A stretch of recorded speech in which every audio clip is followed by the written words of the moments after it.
konti lang yung nagsasabi sa akin nito. Like, nakikita ko sa comments, but hindi naman siya super dami. Pero, habang tumatagal, parang naapektuhan na rin ako kasi tingin ng lahat ng tao, ganun ako. So, suplado. Feeling ko kasi, nung una, hindi ko siya pinapansin just because hindi ko gets bakit ako suplado. Hindi ko nagigets yung sabi nila hindi ako namamansin. For me, during that time, nung bago pa ako, sorry, pero honestly, sinasabi ko na bakit ako, but parang nahiya ko, ba't kita papansinin? Kilala mo ba ako? Or kilala ba kita?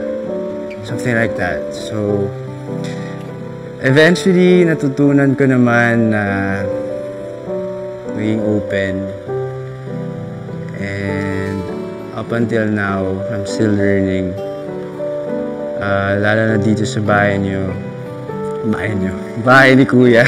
And every time na sa labas, tinatry ko mag-smile kahit na hindi ko naman kilala. Or hindi niya ako kilala. Smile lang ako na smile. Kasi honestly, yung pagiging suplado, for me, it's a big thing kasi alam ko naman sa sarili ko, mabait ako. Pero,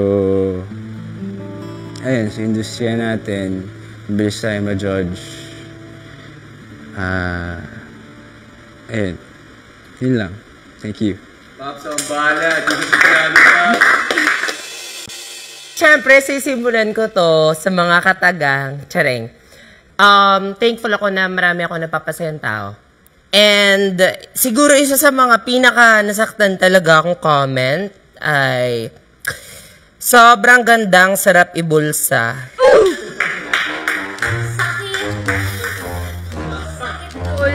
Charing. Hindi, syempre, eto na. Eto na yung mga comments. Babasahin ko siya in different tones. Kasi iba't ibang mga tao yung mga nagka-comment. Kumbaga, comment section to bakla. Trying hard magpatawa. Corny mo, bakla. Mukhang aso, pangit. Yes.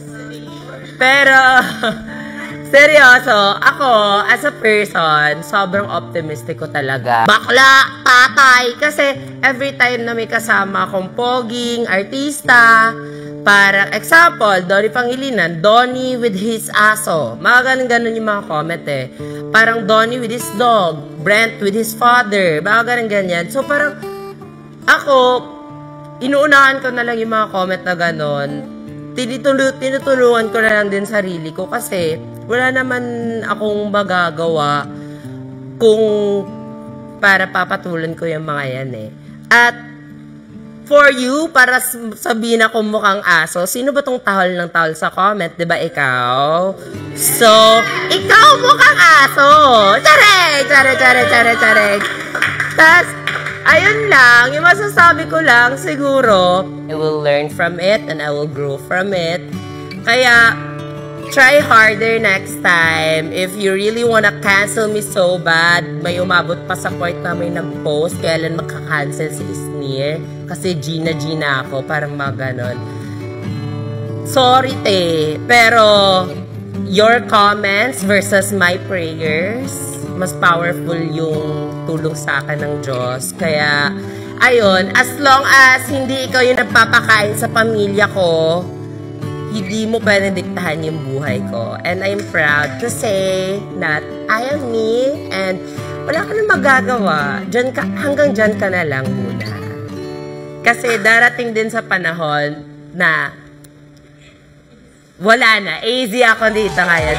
I am so proud of myself and I hope that you too, all of us, should be proud of ourselves.